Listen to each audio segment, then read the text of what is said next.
Tim అనే తోడేలు అందమైన అడవిలో చెరువు దగ్గర ఉండేవాడు. అతను మంచివాడు, నెమ్మదిగా నడిచేవాడు, అందరికీ సహాయం చేసేవాడు. అతని నెమ్మదిని చూసి కొందరు జోక్స్ వేసేవాళ్లు. కానీ టిమ్ వాటిని పట్టించుకోకుండా నెమ్మదిగా సాగేవాడు. ఒకరోజు అడవిలోకి వేగంగా పరిగెత్తే నక్క ఫెన్నీ వచ్చింది. ఆమె తన వేగాన్ని చూపిస్తూ అందరినీ నెగిలేసేది. అందరితో పందెం వేసి గెలుస్తూ ఉండేది. టిమ్ని చూసి ఆమె నవ్వుతూ గంటల సావిరి అంది. టిమ్ నవ్వుతూ, నాతో కూడా ఒకసారి పందెం వేయవా అన్నాడు. అన్ని జంతువులు ఆశ్చర్యపోయాయి. టిమ్ నక్కను గెలవగలడా? ఫెన్నీ గట్టిగా నవ్వింది కాని ఒప్పుకుంది. ఓ తాతగారు, ఓడిపోతావ్ అని నక్క ముచ్చటించింది. పరుగు పందెం రోజున అడవిలోని జంతువులు గుమికూడాయి. మంచి దారిలో పోటీ మొదలయ్యే సమయం వచ్చింది. టిమ్ ప్రశాంతంగా ఉన్నాడు. ఫెన్నీ తన కాళ్ళు తీయిస్తోంది. అందరూ ఊహలతో తిట్టుతున్నారు. రెడీ, స్టెడీ, గో అంటూ కాకి శబ్దమిచ్చింది. ఫెన్నీ దుమ్మెత్తుకుంటూ ముందుకెళ్ళింది. టిమ్ మాత్రం తన రీతిలో నెమ్మదిగా నడుస్తున్నాడు. కొంతమంది నవ్వారు, కొంతమంది ఆశగా చూశారు. ఫెన్నీ ఆ పాత చెక్క వంతెనను వేగంగా దాటిపోయింది. టిమ్ ఎంతో జాగ్రత్తగా అడుగులు వేసుకుంటూ వచ్చాడు. వంతెన కంపించింది కానీ టిమ్ భయపడలేదు. నెమ్మదిగా దాటి ముందుకు సాగిపోయాడు. ఫెన్నీ ఒక పొదల మధ్య దారి చూసి, ఇది షార్ట్ కట్ అంది. చెప్పబడిన దారి కంటే ఇది బెటర్ అని చెబుతూ విశ్రాంతి తీసుకుంది. ఆమె కంటికి నిద్ర వచ్చేసింది. టిమ్ మాత్రం పద్ధతిగా ముందుకెళ్లాడు. టిమ్ ఒక చిన్న నదిని తాకి రాళ్ల మీద నడిచాడు. ఒకసారి జారిపడ్డాడు కానీ సమతుల్యం తెచ్చుకున్నాడు. అతని ధైర్యాన్ని చూసి జంతువులు చప్పట్లు కొట్టాయి. టిమ్ సాగసాగా ముందుకెళ్లాడు. ఫెన్నీ మెలకువ వచ్చేసి దిగ్భ్రాంతి చెందింది. ఓహ్, చాలా టైం అయ్యింది అని పరుగెత్తడం మొదలుపెట్టింది. సూర్యుడు అస్తమిస్తున్నాడు.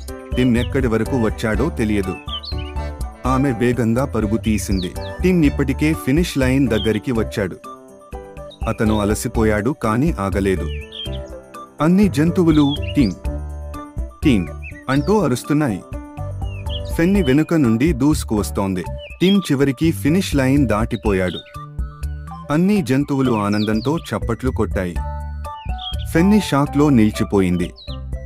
టిమ్ నవ్వుతూ, నెమ్మదిగా, స్థిరంగా ఉంటే గెలవచ్చు అన్నాడు. ఫెన్నీ తల వంచి టిమ్ దగ్గరకు వచ్చింది. నీవు నిజంగా విజేతవు అని అంది. టిమ్ మృదువుగా నవ్వాడు. వారు ఇద్దరూ మంచి స్నేహితులయ్యారు. అడవిలో పెద్ద ఉత్సవం జరిగింది.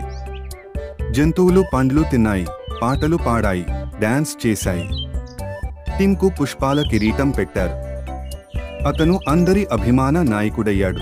ఫెన్నీ ఇప్పుడు నెమ్మదిగా నడవడం నేర్చుకుంది. ఆమె టిమ్తో కలిసి వెళ్తూ సహనం అభ్యసిస్తోంది. వారు ఇద్దరూ జ్ఞానంతో కూడిన జోడీగా మారారు. అడవి వాళ్లు ఇద్దరినీ గౌరవించడం మొదలుపెట్టారు. టిమ్ చెట్టుపై ఒక చిన్న గుడిసె కట్టాడు. చిన్న జంతువులకు కథలు చెప్పేందుకు అక్కడే ఉండేవాడు. గెలిచేదేమీ కాదు, నేర్చుకోవడమే ముఖ్యమైనది అన్నాడు. ఆ గుడిసె విద్యా కేంద్రంగా మారింది. చిన్న జంతువులు పందెం వేసే అవకాశం కోరాయి.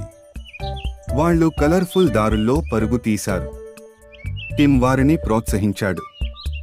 ఆనందించండి, గెలవటం కాదు ముఖ్యం అన్నాడు. ఒక జంతువు టిమ్ గెలిచిన సన్నివేశాన్ని శిలపై వేసింది.